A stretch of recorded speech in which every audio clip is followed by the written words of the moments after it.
One of the top teams in that district. They get a win over Pattonsburg tonight. This Golden Eagles team can make some noise again this year and perhaps make a nice little run too. Yeah, absolutely. I think they're the favorite right now in that district. Maybe Bramer and Ord, probably the next two best teams over there. But Pattonsburg, they played with them tonight a little bit too. Maybe Pattonsburg a little better than we expected there. But I think LeBlanc, if they can win their district, I like their chances against the other district, possibly in the semifinals. This could be a LeBlanc team that's kind of building towards a possible state championship game appearance if things fall right for them in the schedule. And Devin, we still have a couple minutes with you, so I want to go back to that North Andrew King City. I was there. For a lot of the parts, King City forced a lot of turnovers, or at least fumbles, balls on the ground with North Andrew. And like you said, they lost a pretty good senior class, but now they're returning 18 seniors. What do you see as their upside just from seeing what they did today?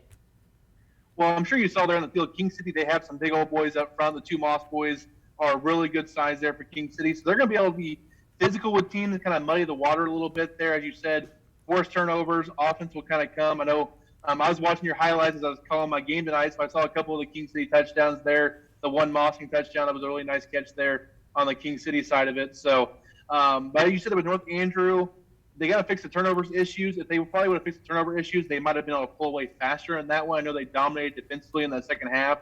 I think King City had 5 to 15 total yards in the second half based on what I was told. So North Andrew defensively fine. Offensively, they got to fix some turnover issues. And if you're King City, playing North Andrew to a 2-score game is very impressive to start the year, and they earned a lot of respect, as I said earlier, across the state.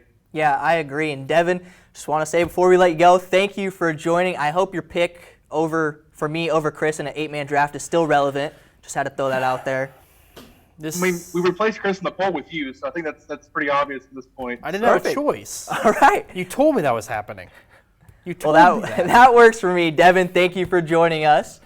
And we'll see you next week. Yeah, thanks, guys. Thank you. See you next week. And don't go anywhere, because when we return, we finish the show out with kind of our thoughts on this week's football. Here we go. Yeah.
Welcome back to football tonight, right here on KQ2. Mitchell, final thought. Loved it. Loved week 1. That's all he's got. That's all we've got. Thank you so much again for joining us tonight here for Football Night. We'll be back again next Friday night at 10:35 right here on KQ2.